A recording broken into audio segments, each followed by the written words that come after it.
Hello from a dock in somewhere in South Carolina. This is Unreasonable Doubt. It's a podcast about West Virginia University basketball. I'm Josh Witt, and it's Salt Life, baby. It's June. I got my flip-flops on. Yeah, that's just so weird. It's so dark. It's so dark. I walk past, I'd say anywhere between 25 and 50 crabs, like the tiny ones, not like the biggest catch. Is that what the show is called? But they are definitely crabs. And I think they're all going to revolt. We're in the desert of news. I'm on the marsh. The news cycle, we're in a desert. Shout out to Javon Small. NBA draft coming up this week as I'm recording this, late June, and hoping his name gets called on day 2. I don't know if maybe they've done this before. They're splitting the rounds, which I think is a bad move. Round 1 on Wednesday, round 2 Thursday. So hoping Javon's name gets called. No roster additions, still at 11. They can add 4. Big 12 scheduling, does that interest you in June? We don't have the schedule yet. West Virginia's playing in a tournament in Charleston, South Carolina. And then the Big 12 scheduling matrix came out. And West Virginia plays 3 home and homes with Big 12 opponents. Then they play 6 teams on the road only, and then 6 teams at home. And there's a handful of wins in who West Virginia is playing in conference play. First of all, win for everybody, dropping the schedule back down to 18 games. That's a win for the Mountaineers. That's a win for the conference. In theory, you might get a week between games during the conference schedule where the 20-game schedule, every team was playing twice a week from late December to the end of the season in March. No breather, just 2 games a week all the way out. Be nice to catch your breath in the gauntlet, So that's a win. 2 of the 3 home and homes will be with fellow Eastern Standard Time teams, Central Florida and Cincinnati, so that's a win. Now, it was a smaller win last year because Cincinnati was one of West Virginia's home and homes, but the away game at Cincinnati was then followed by a trip to Boulder. And that doesn't work the WVU's advantage. You want to go to Cincinnati and then come back same day, not go to Cincinnati and then go to out west, right? So hopefully they get the full Eastern time zone experience of, instead of a Saturday in Lubbock and then come back for a one-off, you can have a one-off in a neighboring state in the same time zone, not pick up an hour on the way back. You know what I mean? So that's a win.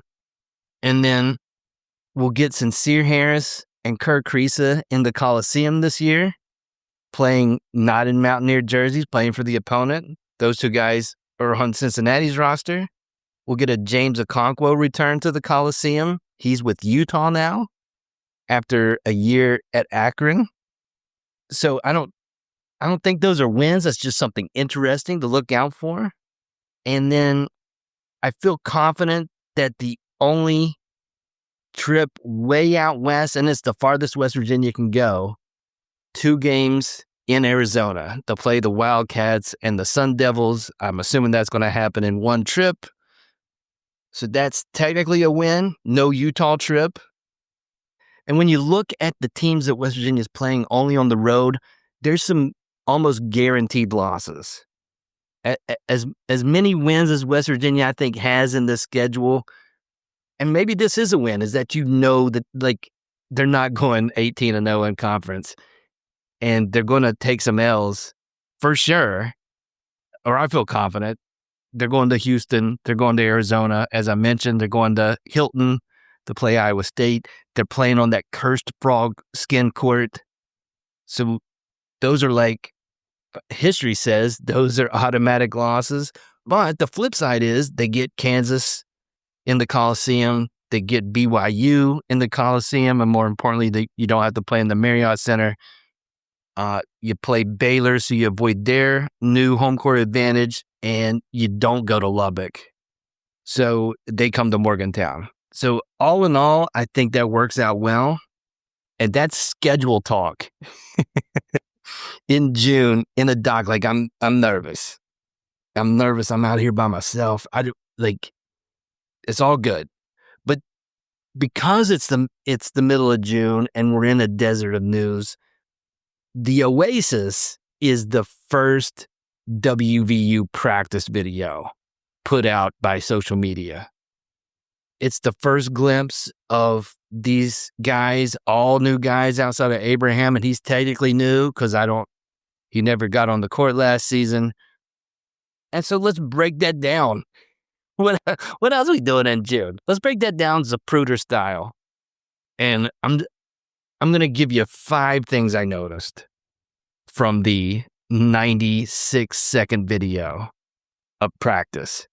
The first thing I notice about the practice video is that it's sponsored. The beginning and the end of the video have the sponsor logos lined up at the bottom of the screen. Shout out to sponsors. This podcast is sponsored by fill in the blank. I'm pro sponsored content. But this is audio only. The men's basketball practice video, you watch that and you get to see the logos at the bottom of the screen. And I am not in marketing.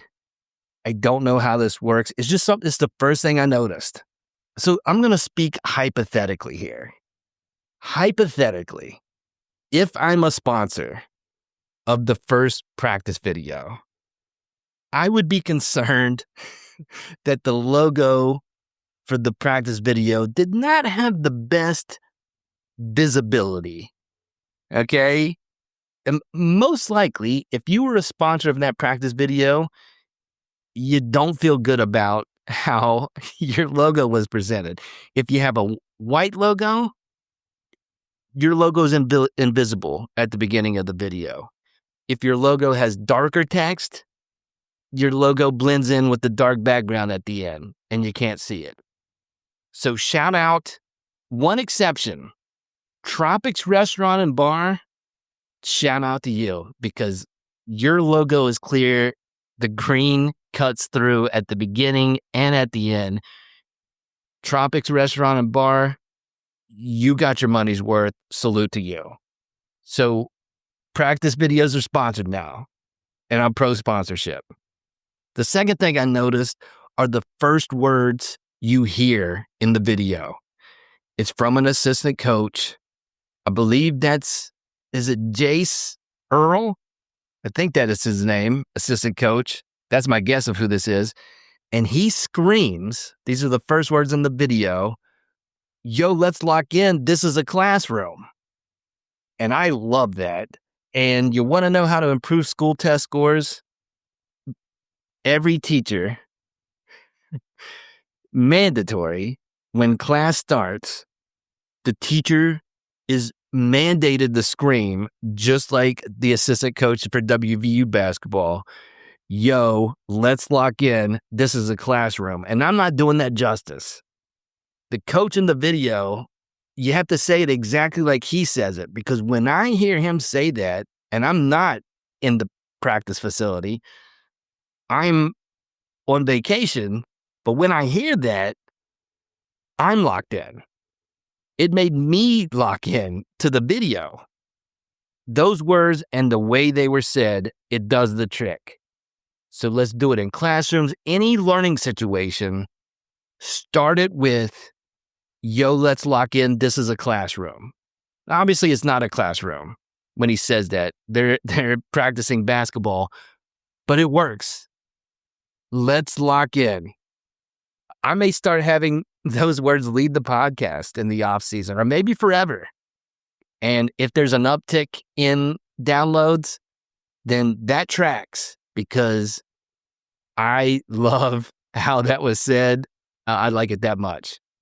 The third thing I noticed in the practice video is that the team is shooting 100% from the field. If you go by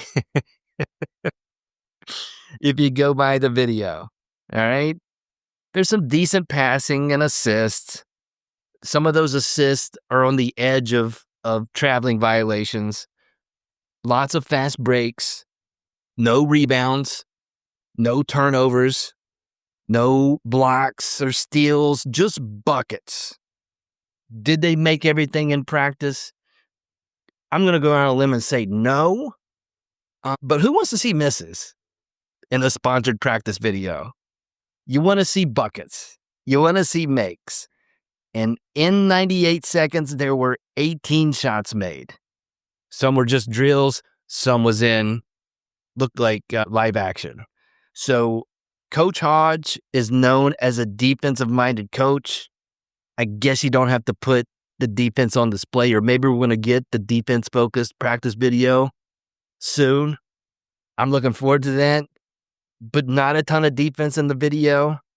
And one of two things: either Coach Hodge is known as a defensive coach, and so why do you need to show that? That's a given. Or they're going to do more practices, which is a fact. They're going to document those practices, which I'm going out on a limb and saying that's a fact. And maybe future videos will be defensive oriented. Maybe the next video, West Virginia shoots 0% from the field. I don't know, but the first time we're going to see WVU in this iteration, let's see buckets. And that's what they gave us. The fourth thing I noticed is how much Harlan Obioha stands out. Not only on this roster, but just in general. That is a giant man. I mean, he's listed at 7 foot 280, and those are just numbers. But in the practice video, you can't miss Harlan Obioha. And yeah, this is college basketball. There's giants out there. In West Virginia, it's not like they've had guys close to 7 foot. Jimmy Bell, big guy, football guy. Shout out to Jimmy Bell. But he didn't stand out in the practice videos like Harlan does. I mean, you watch Jimmy Bell in his St. Louis days when he was bigger, he stood out then because he was gigantic at St. Louis. But he trimmed down before he got to WVU. He was definitely not a small guy. Is not a small guy. Doesn't stand out like Harlan. Ed Andre 3000, 6'11", but he was a spelt 240. He's not 280. It doesn't stand out as much. We've got a giant in Harlan Obioha. The next tallest guys on this roster are Brennan Lorient, Abraham. They're both 6'9", and Harlan's got 3 inches and at least 60 pounds on both of those guys. And it shows. And guess how Harlan dunks? It ain't soft. As you would expect a 7 foot, 280-pound guy to dunk the ball, that's how he dunks the ball. It's with force. It's not Shaq bringing the backboard down, but are you saying Harlan can't do that? I'm not saying that. You shouldn't say that. He does have some touch. There's a post-up move where he banks it in, and of course it went in. 100% went in. There is some touch in that, a little bit of not force in that, but he is a presence on the floor. And I'm excited to see who's the last giant for WVU. Yeah, I'm asking. Is it like I want to go back to the Catlett days? We've got a legit giant, and I'm excited to see a Mountaineer giant. Unreasonable Doubt is under the Smoking Musket umbrella. Go to smokingmusket.com. Read posts about WVU sports, Daily Throwdown. Check that out. Go to the Discord. We're talking about WVU sports and other stuff on the Smoking Musket Discord. Link for that is in the show notes. Listen to West by Pod, the WVU football podcast under the Smoking Musket umbrella. Do all that stuff. Smoking Musket.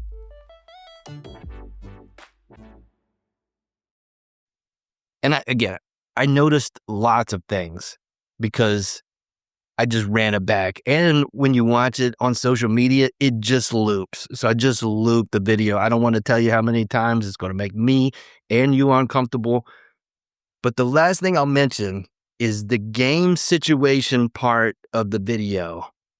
It's not 5-on-5. Yes, they have 11, but they went a more conservative 4-on-4 in the live action shots. And it's June. I can't tell if all 11 guys were there. Maybe not. And it's June. The fall semester doesn't start until August. Practice in the middle of June probably won't be as well attended as what it'll be in September. All makes sense. But when you have a roster of 11 guys and you see 4-on-4, all I'm thinking about is we need more bodies. And they're coming. They're not going to go into the season with 11. We're going to get more spots filled. Most likely going to be into the bench players. But, for me, for practice videos, I want 5-on-5. And they're not there yet. And I'm overthinking this. It's all good. West Virginia's going to get the 15, and that will happen whenever it happens. Remember, the Canadian on last season's roster didn't come in until September. So plenty of time. Speaking of plenty of time, TBT, hey, West Virginia, you've got 4 announced guys and you're playing in Charleston in a month. So I know you're going to have more than 4 guys. Let's just, plenty of time, right? I'm not worried. Are you worried? I'm not worried. Anyway, in a desert of news, I want to thank the WVU men's basketball program for dropping the practice video. Because of the words at the beginning, I was properly locked in late June. It did get me the right amount of excited in late June. And it's the right amount of excited for essentially the 3rd completely new roster in 3 seasons. Am I right, gang? But this is positive. I'm locked in. I got to get out of here because the Crabs, I feel like they're going to have a barricade between me and the land. So I need to figure that out. That's it for this episode of Unreasonable Doubt. Listen on all the platforms or just pick one. Apple Podcasts, Spotify Podcasts, Overcast Podcasts, Pocket Cast Podcasts, YouTube. Until next time, I'm Josh Witt. WVU for the 2025-2026 season, they have 0 wins and they have 0 losses.